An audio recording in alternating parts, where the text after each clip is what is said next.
G'day punters, welcome to Victims of the Punt. We've got the time-honoured gong, both metaphorical and physical gong these days.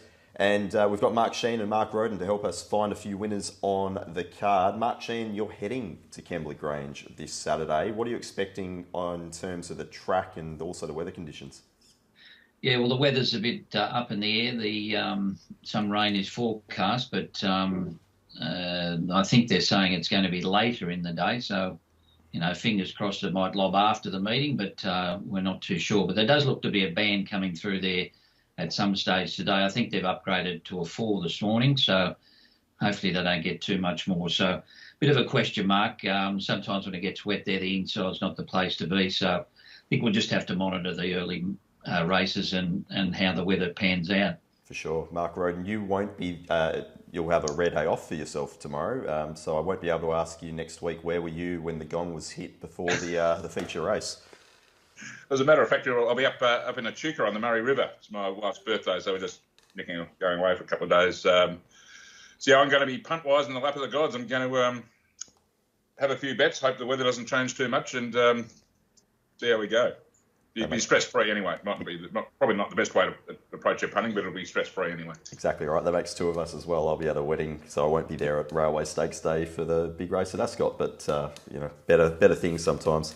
All right, let's look at these quaddie legs. We've got race 7 through 10 there at Kembla. We'll start with race 7, which is over 1,000 metres, an open handicap, and Malkovich is $2.15 favourite on Friday morning in front of 11:11 at 7.50. Then we've got Spaceboy, Isaurian, Kylie's, Pandemic there, all around that $12 to $13 mark. Mark Shean, do you have any knock against the favourite here in Malkovich? Well, I think, you'd have to see if Barrier 1 is the place to be by race number 7 if they do get some rain. And there is a lot of pressure in this race. There's a lot of speed.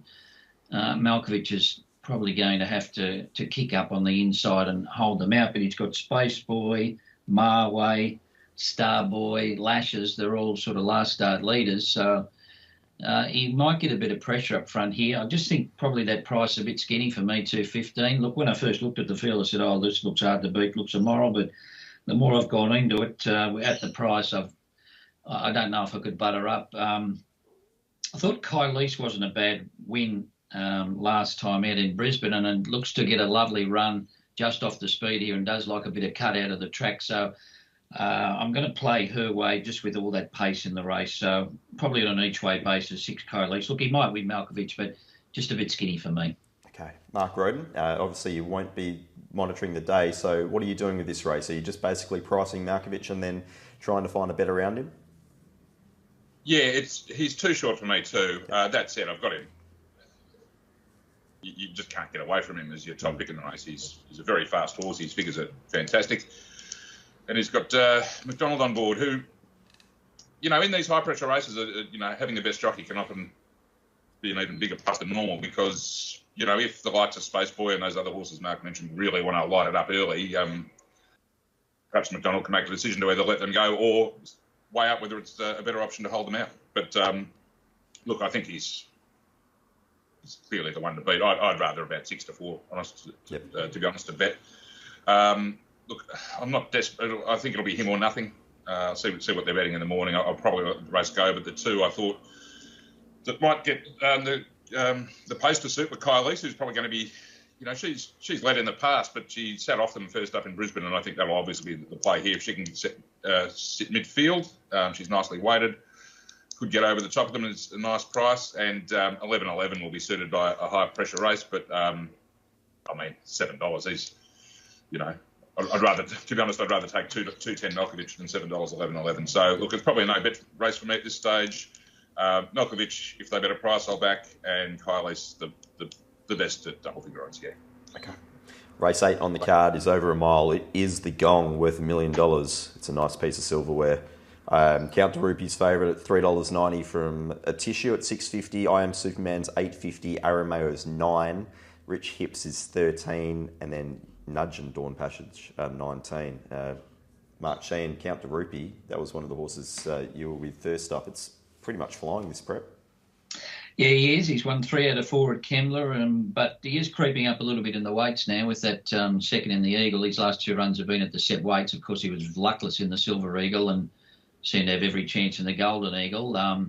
Look, I had a query in him at 1,500 the other day, and now he goes to 16 with 57.5, and as drawn barrier 17 will come in with emergencies to 14 if the emergencies are the only scratching. So, he's got a bit of a job. I know they've got a long run to the first turn there at Kembla, and you can sit 3 wide with cover, but I'm probably going to look away from him just at the price and first crack at the 1,600 with the weight.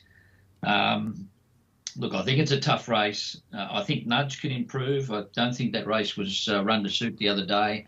Gets a mile on a big track, and Warra is a man who aims for big races, and, they can seemingly turn a switch and they grow a leg. So I think she's got a chance. Look, Iron Superman, I think a lot will determine on how the track is for him. He's coming out of 2 very strong races, and he's drawn barrier number 1, so it's a big watch the way things are going through the day. I think a Tissue had no luck in the Silver Eagle as well. She missed a start badly in a checkered passage all the way up the straight, or in the Golden Eagle, I should say. So I think she's a hope as well. So I'm going a little bit wide here, Nudge and a Tissue for me, but plenty of chances. Okay, Mark Rhoden, what's your starting point for this race? Well, I suppose Captain Rupee has to be the starting point. There was a mighty effort to just go down to I'm Thunderstruck in the Golden Eagle. He did have every chance that day. And I think he's gone up something like 14 rating points for that, I think, in the handicap. So he's really, if he hadn't, well, he wouldn't have got a run in this race without that performance. But yeah, he has paid the weight penalty and he's drawn 17. $4 or sub $4, not for me. But yeah, do have him on top. It's hard not to have him on top on the strength of that form. I found this race close to impossible. I really have no idea what I'd like to back here. I thought Rich Hips was good in Melbourne last start, but I think $13 is about what price it should be. I don't think it's screaming value at those odds. I think I've got most of the field at double-figure odds or better. It's very, very tough indeed. What have I got here? I originally thought Yamazaki might be worth specking at huge odds. I might have a small ticket on it because she does have a tremendous turn of foot, but 1,600 probably sees her out, to be honest. She does look very attractively weighted for a horse with her turn of foot at 40-1, but 1,600 probably sees her out, to be honest. Just an absolute host of chances. If the inside's okay, I'm Superman's going to get a great run here. Had no luck last start. Arameo with McDonald on has to be a chance. Nudge, another one Mark mentioned. The Tissue, I could even, if there's speed on, give Exoburn some sort of hope at 25-1. But yeah, I would not be surprised to see most, if whatever one, I wouldn't be entirely surprised. I will note that last year, this is the third running. Mr. Seawolf won, I think, the first run with top weight, and then Archidemus won at a bit of a price with, I think, pretty close to the limit last year. In these genuine handicaps, I don't mind looking towards the bottom of the weights, but I can't really hang my head on that either with only 2 runnings. Okay. All right, race 9 is benchmark 88 over the mile, and Lakeen is favourite at $5 in front of King's Air, which is $6.50. Wheelhouse is 7, Steely's 8, Kerwin's Lane is $8.50, and then everything else is into double figures. It looks like King's Air First Emergency will get a start because Shipley is scratched. Mark Shean, your thoughts? Look, I thought Schwab was a bit of value here. I did back in the other day at Rosehill. I thought he got strung up in between horses at a vital time.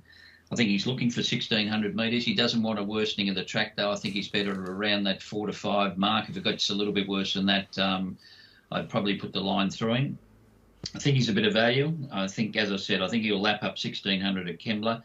I think Wheelhouse, beaten at Hawkesbury last time out on a bog, but he was going from 12 to a mile on that heavy track. And I think this sets up a little bit better for him back on a drier surface. Lakeen's another one who's obviously very well ridden by Oliver, but he's come up in Melbourne last time out, but he's come up with a bad barrier. But I thought Schwab was a bit of value from Wheelhouse, and Lakeen third pick for me. Brutality's another one who's got some chance and would appreciate more sting out of the ground. No King's Air for me. Okay, Suave is $13 best available as of Friday morning. Mark Rhoden, what are your thoughts here? I'm track dependent with Suave as well. Both landed on 1 double figure odds. I think this is a great price. The way this race sets up with that proviso, it certainly doesn't want soft or heavy. But if the rain misses, $12 is a fantastic price. I think he's a great chance. He's been going really well this prep. Even going back to that midweek win at Warwick Farm, all the form has either been good or there's been an excuse for why it hasn't been. Look, I think King's Air's got a chance. I'm really interested that it's changed stables to Chris Waller from Hawkes. I don't know why, but it's an interesting jockey change. He's got no weight, and I have a suspicion that the freshen up might be the key to him. His most recent win back in August was off a freshen, or first up, in fact. That might be the key to him. I think he's got a chance down in the weights. Lakeen was my next pick. The barrier is a worry, but it does have McDonald on it. So I think Malcolm Johnston said in the paper this morning that if he sees a horse with a bad barrier and McDonald's riding, he doesn't worry about it. So you might have a point, but I couldn't have him as favourite just on that basis. And Wheelhouse next bet, but I'm at the price if the track stays dry. Love Lucas Suave at those odds. All right, very nice there. A little bit of lining up there for Suave in race 9. That brings us to the last, which is a benchmark 78 over 1400. Dynamic Impact is just in front of Blesk in the market. $3.70 plays $3.80. Oxford Tycoon 6, Zagalo is 9, and then Above and Beyond and Monegal are 13 each. Mark Shean, anything in the last? Well, this is an absolute walking race. There's no speed here at all. Oxford Tycoon probably rolls forward and should get a pretty soft time in the early stages. There might be another one roll forward there as well from our wide Maid of War. But yeah. It looks a walking race. That Dynamic Impact got a very fast pace when he won first up at Rose Hill, but he was dragged back to last. And in the past, he has raced a lot closer to the lead. So I'm not envisaging him being as far back in the run. Look, I know he had no weight on his back the other day and got the tempo to suit, but he gets McDonald here, and he had trialled up terrifically before that first up win, so he might have come back in good order.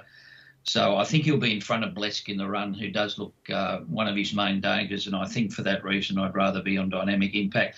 Oxford Tycoon, for just the fact that he's going to get a very soft time in the early stages, likes a little bit of cut out of the track, and he should get all favours in the run, so 8 from 1 for me. Okay, Mark Rhoden? Yeah, I missed Dynamic Impact first up. I didn't like its map that day.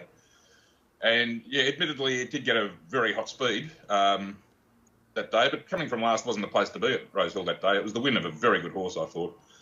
Very promising horse anyway. And, look, I think, the way this map shakes out, that he might even be third or fourth in the run here with McDonald on, just camped on the likes of Oxford Tycoon. And, yeah, I mean, looking for other on paces in the race, you've got Maid of War, who's, a 2,000-metre horse, and probably My Demetra, who was tried out to 2,000 in Victoria last prep as well. But they look to map second and third, possibly. And Dynamic Impact will be right up with them, I fancy, and get his chance. I've got Blesk the danger, but I don't think this sets up well for Blesk pace-wise.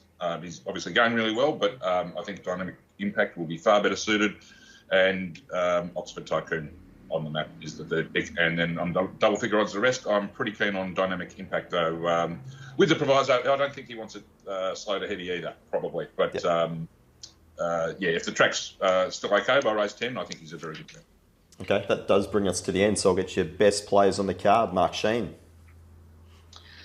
Oh, look, he's no flash odds, but Dragonstone does look immoral in the third. There's a stack of speed in this race. Look, he was a pit pony last time in. There was nothing of him. Hope he's grown a little bit, but he's got a pretty good engine. He's had 3 starts. His last run was on a Dynamite Leaders track, and he flew home to run second to Sky Command. He's trialled sensationally, ran good splits, got no weight on his back with the claim, so looks a good thing to me. And I'm going to back Easy Campese again. Race 6, big field. There doesn't look to be a lot of speed there. 1,500 might have just been a bridge too far first up. I think he sets up okay here, 1,400 with the claim. So I'm going to the well again with him. Okay, $5.50 for Easy Campese, $2.50 for Dragonstone. Mark Rhoden, your best on the card. Probably Dynamic Impact in the last. Both of these if it's a dry track. Dynamic Impact, best bet, and Suave, best value in the last 2 races. That 6th race, I like Travis. I think the bigger track and run under his belt will suit him. A bit of rain wouldn't hurt his chances either.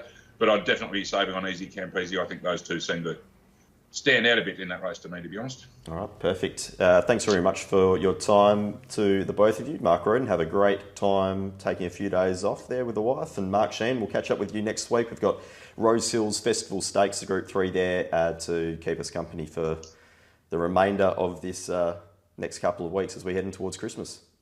Okay, thanks a lot, guys.